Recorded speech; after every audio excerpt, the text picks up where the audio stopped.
안녕하세요. 부자비즈의 이경입니다. 오프라인 사업에서 상권 입지가 얼마나 중요한지는 여러분들도 다 알고 계실 겁니다.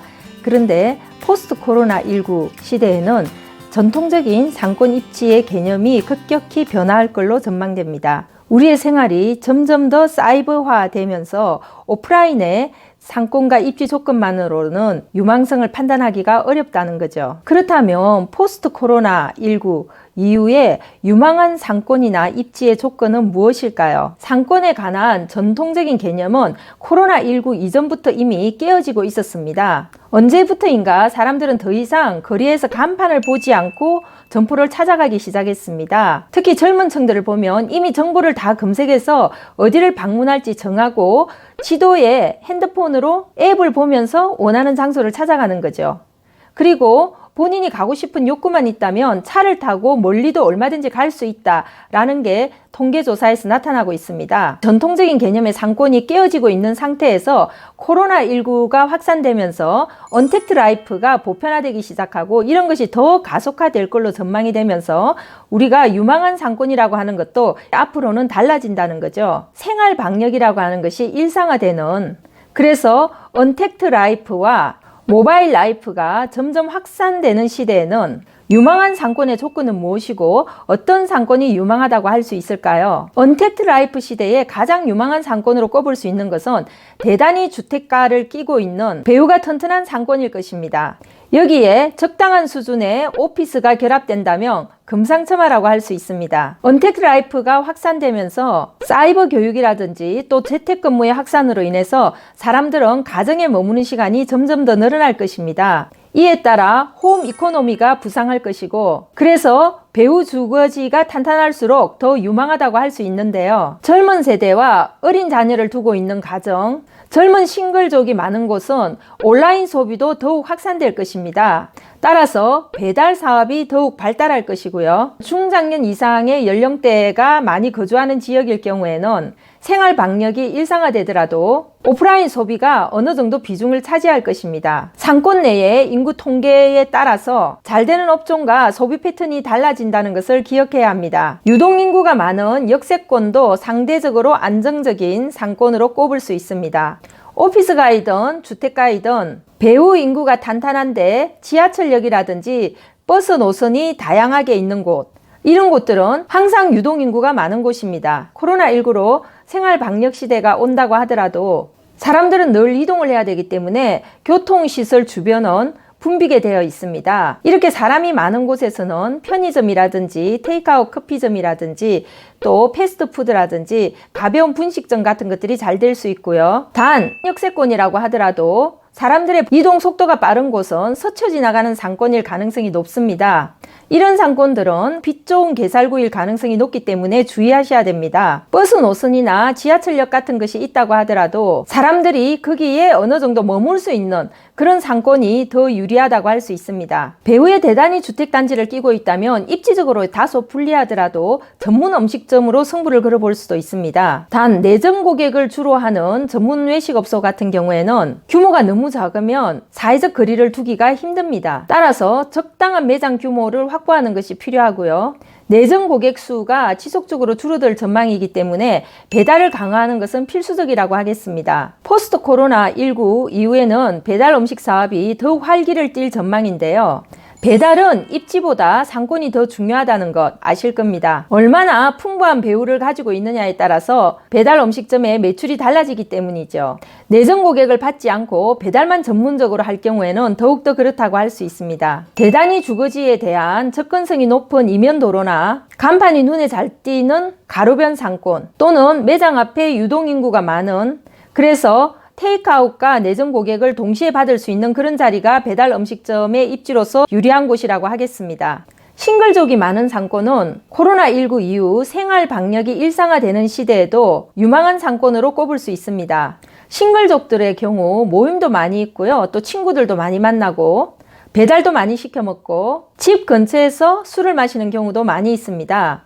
연인을 만나기도 하고 또 미팅도 많이 하기 때문에 소비가 아주 활발한 계층에 속합니다. 특히 경제력을 가지고 있는 싱글족들은 가족 단위 고객에 비해서 자신을 위한 돈 씀씀이가 큰 편입니다. 싱글족들이 많이 거주하는 상권은 대체로 가까운 거리에 대단히 오피스가를 끼고 있고 교통 요건이 뛰어나고 원룸이나 빌라들이 많이 있는 그런 곳입니다. 이런 지역에서는 소규모 음식점이나 주점, 배달 음식점, 편의점, 그리고 지역형 부티크 음식점들이 성공할 수 있습니다.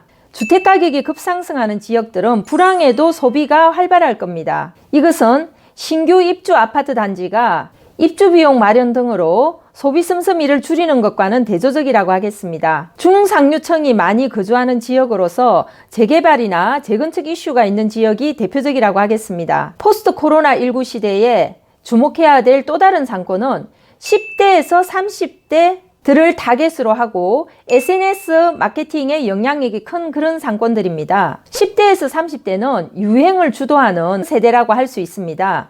이들은 집 부근에서 소비를 하기보다는 자신들이 좋아하는 그런 업종과 브랜드가 몰려있는 곳에서 약속을 정하는 경향이 있습니다. 서울의 가로수길, 경리단길, 홍대, 이태원 등을 부흥시키거나 쇠퇴시키는 주역들이 바로 이들이라고 할 수 있습니다. 특히 코로나19 이후 생활 방역으로 인해서 그만큼 외출 횟수가 줄어들 텐데요. 외출이 줄어들면 상대적으로 모처럼 하는 약속은 그런 상권을 더 선호하게 되어 있습니다. SNS 마케팅의 파워가 큰 상권의 특징은 가까운 곳에 있는 소비자들만 불러들이는 게 아니라 멀리 있는 소비자들도 불러들이기 때문에 고객층이 상당히 넓고 상권의 반경이 넓다는 게 장점이라고 하겠습니다. 시간이 걸리고 접근성이 불편하더라도 그곳을 찾아간다는 것이죠. 과거에는 영화관이 있는 몰은 10대에서 30대들에게 인기 있는 그런 상권이었습니다. 하지만 영화관 대신 넷플릭스 등을 통해서 영화나 드라마를 즐기는 문화가 확산되면서 복합 상영관 등이 있는 상권들은 상대적으로 인기가 줄어들 걸로 전망됩니다. 계절이 바뀔 때면 패션샵이 절비해 있는 그런 상권들도 10대에서 30대들에게 인기가 있는 상권이었는데요. 생활 방역이 일상화되게 되면 오프라인 업소들을 찾는 횟수가 줄어들고 패션이나 화장품조차도 온라인 구매가 늘어날 걸로 전망됩니다. 따라서 이런 상권을 주도하는 업종이 과거에는 패션이나 화장품 같은 소매업종이었다면 앞으로는 맛집들이 이런 상권을 주도할 전망입니다. 오프라인 상권의 핵심적인 기능은 첫 번째 편의성, 두 번째 커뮤니티라고 하는 것은 사람들을 만날 수 있는 장소의 기능이죠. 세 번째 경험입니다.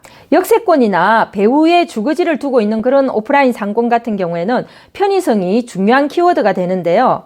10대에서 30대를 대상으로 하는 상권인 경우에는 뭔가 색다르고 남다른 새로운 경험이나 커뮤니티, 사람들이 모이는 기능에 중점을 둬야 합니다. 10대에서 30대들의 경우 코로나19 이후에도 클럽 문화는 여전히 지속돼 왔었는데요. 이태원 클럽 사건 이후에는 부모들의 단속, 또 자기 스스로 좀 자제하는 그런 분위기가 있기 때문에 클럽 문화도 과거보다는 주춤할 걸로 전망이 됩니다. 포스트 코로나19 시대에는 자연을 즐길 수 있는 상권이나 희소성이 있는 그런 교외 상권에도 주목해 볼 필요가 있습니다. 아무래도 집안에 있어야 되는 시간이 늘어나고 바깥에 마음대로 다닐 수가 없기 때문에 주말 등을 이용해서 가족 단위 외식 고객 또 데이트족들이 교외를 찾을 가능성이 높다는 거죠.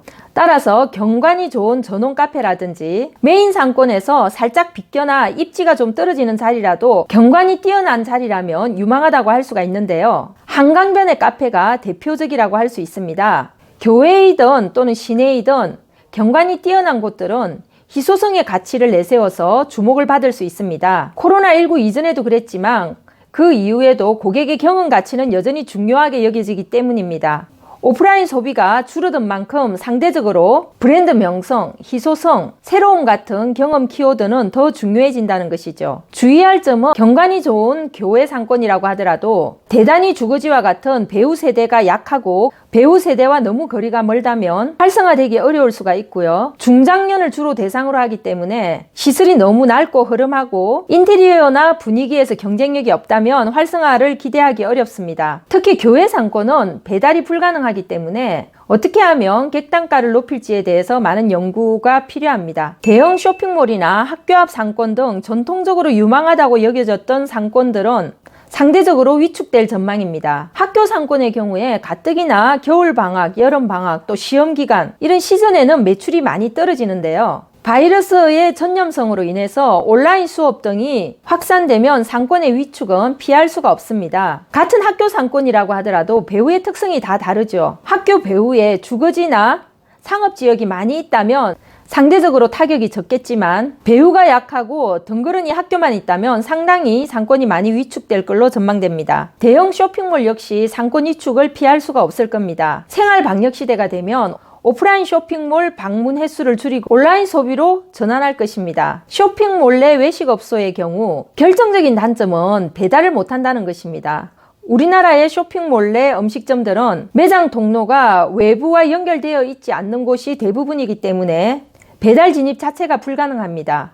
따라서 영업이 위축되면 매출을 활성화시킬 수 있는 그런 수단이 굉장히 제한됩니다. 반면에 도심의 주상복합 건물이나 대형 오피스가 아래에 있는 외식타운 같은 경우에는 상대적으로 타격이 덜할 걸로 예상이 되는데요. 그럼에도 불구하고 재택근무의 영향과 까다로운 방역으로 인한 고객 감소, 저녁 술자리 회피 그런 현상에 의한 매출 감소는 어느 정도 감수를 하셔야 합니다. 코로나19 이후에 유흥 상권의 전망은 그렇게 밝지가 않습니다. 코로나19가 한창일 때도 노래방, 단란주점, 룸살롱, 클럽을 찾는 사람들은 여전히 있었지만 이태원 클럽에서 보듯이 집단 감염의 우려가 굉장히 큰 곳들입니다. 따라서 여전히 유흥업소를 찾는 고객들은 있겠지만 횟수가 줄어들고 당연히 전체적으로 위축될 겁니다. 특히 인근에 주택가와 연계되어 있지 않고 모텔이라든지 유흥업소, 음식점들만 절비되어 있는 고립된 유흥상권일수록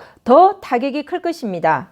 이런 상권들은 어떤 이슈가 생기면 매출을 회복할 수 있는 방법이 굉장히 제한되어 있기 때문입니다. 지금까지 각 상권의 특성별로 코로나19 이후에 어떤 변화가 있을 건지에 대해서 전망해 봤는데요. 코로나19 이후 유망상권을 다시 한번 요약해 보겠습니다. 첫째, 배후에 소비해줄 사람들이 많이 거주해서 탄탄하게 받쳐주는 상권. 둘째, 불황기에도 상대적으로 소비 타격을 적게 받는 중상류층 거주 지역이나 주택가격 급상승 상권. 셋째, 상권 내에 랜드마크가 되는 건물이 있거나 핫한 브랜드가 있는 곳, 맛집들이 많이 있어서 SNS 마케팅의 영향을 많이 받아서 멀리서도 젊은 소비층들을 끌어들일 수 있는 그런 상권. 넷째, 지하철이나 다양한 버스 노선 등 교통시설이 발달되어 있어서 상시로 유동인구가 많이 있는 역세권 상권. 다섯째, 경제력 있는 싱글족들이 많이 거주하는 원룸이나 빌라촌. 여섯 번째, 근무 여건이 좋은 그런 기업들이 많이 포진해 있는 오피스 상권. 이런 상권들이 포스트 코로나 시대에 유망한 상권이라고 하겠는데요.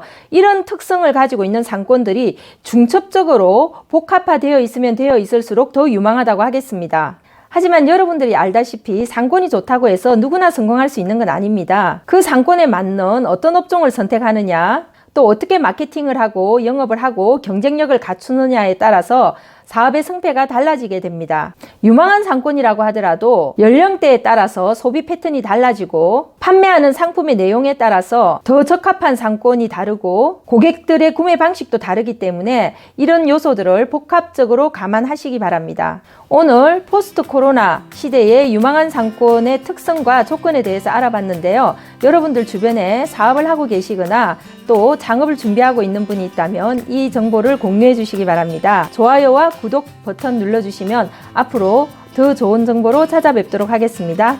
감사합니다.